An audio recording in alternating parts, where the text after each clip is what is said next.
Hello there, amazing viewers and subscribers, and welcome to our brand new epic Doctor Who The Collection topic sort of video for today. But before I get into all that, I'd like to say thank you for those who have appreciated my revamp, aka the name from Paul Bailey to Paul Who, because my name is Paul Bailey and Doctor Who is my favourite, so that's why I combined my name and the last title of my favourite TV show, Who, into Paul Who.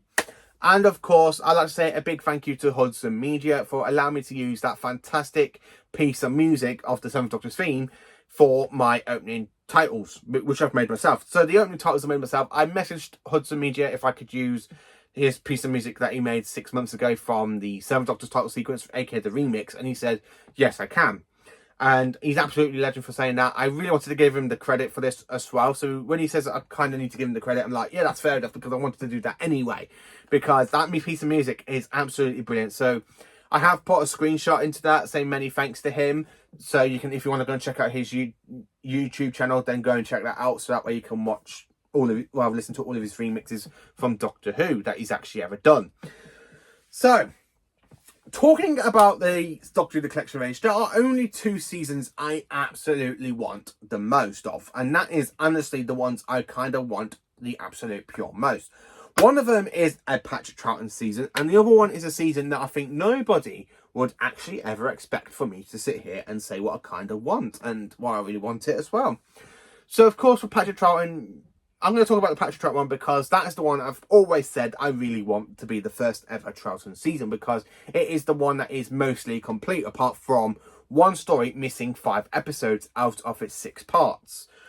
And that, of course, is Season 6. Season 6, man, oh man, I love this season. This was actually, one of the stories in this season was actually the first one I actually went back and revisited for Patrick Troughton, and that is, of course, The Seeds of Death. I have got some iconic, fond memories of this story watching it as a kid, because I just absolutely love it. Patrick Troughton, I don't know what it is. I literally got pulled into Troughton's Doctor straight away. I mean, honestly, I got pulled into it straight away, because what I used to watch Pertwee, Baker, Davison, Baker, McCoy, basically on reruns and UK Gold. So back then in the early 2000s, my dad used to collect the VHS tapes, and of course he used to collect the DVDs. At one point he sold all these VHSs on so he can continue on with the DVD runs. So my earliest memory of the DVD runs is, of course, watching The Seeds of Death, which is from Season 6. So it is ultimately one of my favourite stories. It was the one that introduced me into Patrick Troughton before I watched the 3 Doctors and the 5 Doctors. And I just absolutely genuinely love this season. I really don't know what it is. I mean, the Dominators, some people don't enjoy it. Yeah, okay, I can understand why. But Troughton's the only good thing about that story, and I'm sorry to say that to anybody that doesn't like the Dominators. Troughton is the only good actor in that story. Same with Fraser Hines and Wendy Perry. The TARDIS team are absolutely brilliant, but Troughton absolutely saves that 5-part adventure from really going downhill for me. So yeah, Troughton does save it a lot. So yeah, I do quite enjoy that one. Then of course we have the fantastic 5-part story known as The Mind Robber. I actually love that story. I don't know what it is about the Mind Robber. I just find it so interesting that the TARDIS basically breaks up into little pieces after the Doctor has to use the emergency materialization button to go from out of our universe into this kind of pocket little domain sort of thing. The Invasion, oh man, The Invasion is my favourite Cyberman story. So to have an actual Cyberman story from the 60s released onto Blu-ray, I would absolutely be 100% over the moon. Honestly, I absolutely love The Invasion. I don't know what it is.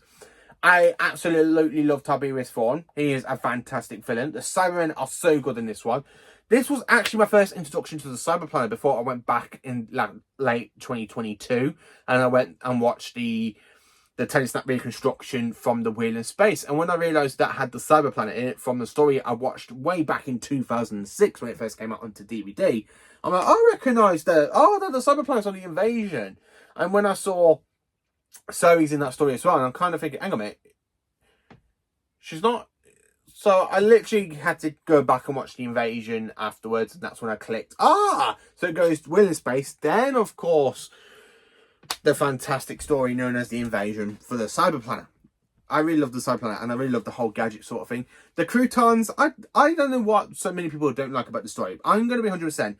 Another sci-fi guy, aka Probro1701, he absolutely enjoys this story, and I actually thought for a very long time it was me, because I just don't get what's not to enjoy about this one, because you've got the Doctor and Zoe being iconic together. Oh no, what does this button do? Oh no, leave her be, leave me, leave me, leave me. Oh, come back, come back, come back. You know, like that. I really love the fact that the TARDIS activates its emergency hazards, the emergency hostile action force, where the TARDIS comes under attack, it dematerializes and it relocates on the same planet somewhere else, which is something that we do see return in the Matt Smith era, but it was actually only used once in the classic era. So I do kind of like the croutons for that. I like the croutons design as well. I absolutely love that. I still used to have haunting images from watching this on VHS, when the croutons used to go towards and destroy the TARDIS. I used to think that that was it, the TARDIS was destroyed, until it dematerializes, and I'm like, oh, that's clever, because I love how the Doctor knows what the TARDIS is doing. But of course, you got Zoe, who absolutely looks like horrified because the TARDIS has been destroyed, and I really love it. I really do love it. And then of course we have the Seas of Death, which is a fantastic Ice Warrior story. It is my favourite story of the Ice Warriors of Classic Who. It's actually my favourite story for the Ice Warriors in general, because one, I love the whole T-Mat sort of exploration from it. The fact we got T-Mat system on the moon, and of course the Ice Warriors going to invade, and of course humans have sent up a rocket, the Doctor, Jamie and Zoe in the rocket, and of course that's when they find out it's the Ice Warriors, and Petra Troughton is absolutely brilliant with the Ice Warriors. I absolutely love it. Your leader will be not happy with you if you kill me. I'm a genius. Genius. I love that. And of course we have the War Games. Honestly, the War Games is absolutely perfect. I'm in the middle of reading the Space Pirates. I'm literally on chapter 2, which I believe chapter 2 is actually episode 2. So the first part of it, brilliant. Honestly, absolutely brilliant. I think that's how it is in the chapters of the Target books, unless I've been reading them wrong and they're literally just like 2 chapters per story. I don't know. But I'm currently on the 2nd chapter for the Space Pirates, and I'm just absolutely loving that story in general. But I'm kind of hoping it gets the more love it does that it needs, basically, if it ever gets to be released in animation.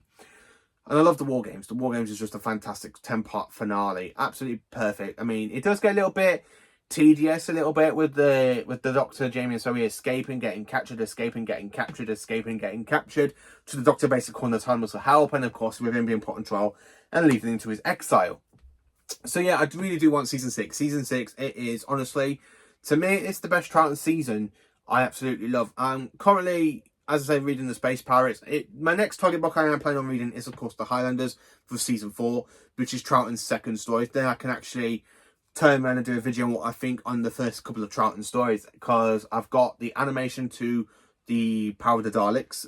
Then of course we have the Underwater Menace animation, we got the Moon Base, then of course we have the Macra, Faceless Ones, and Eve of the Daleks animated.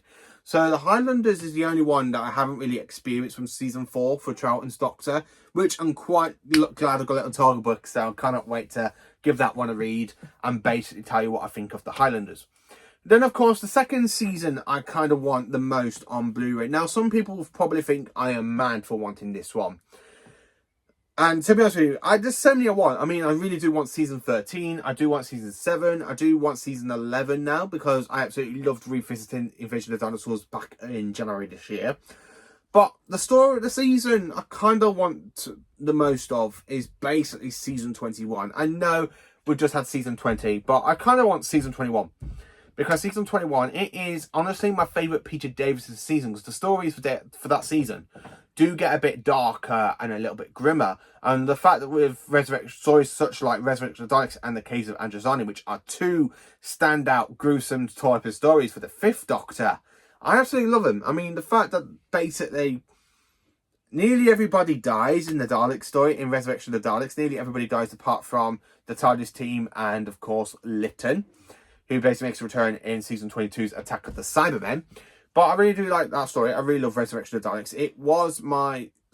what was it? I think it was my first ever story I watched for the Daleks in the 1980s, and I loved it because I watched this one, then of course I watched Remembrance, and then I kind of went back and revisit Revelation of the Daleks a bit later on in my lifetime. So yeah, I absolutely love Resurrection of the Daleks. Plus, I don't know what people do not like Warriors of the Deep. Yeah, I know Warriors of the Deep has some really dodgy scenes and stuff, but if you look past that, it's actually a great story. I actually quite like it, and I do have the target book still to read.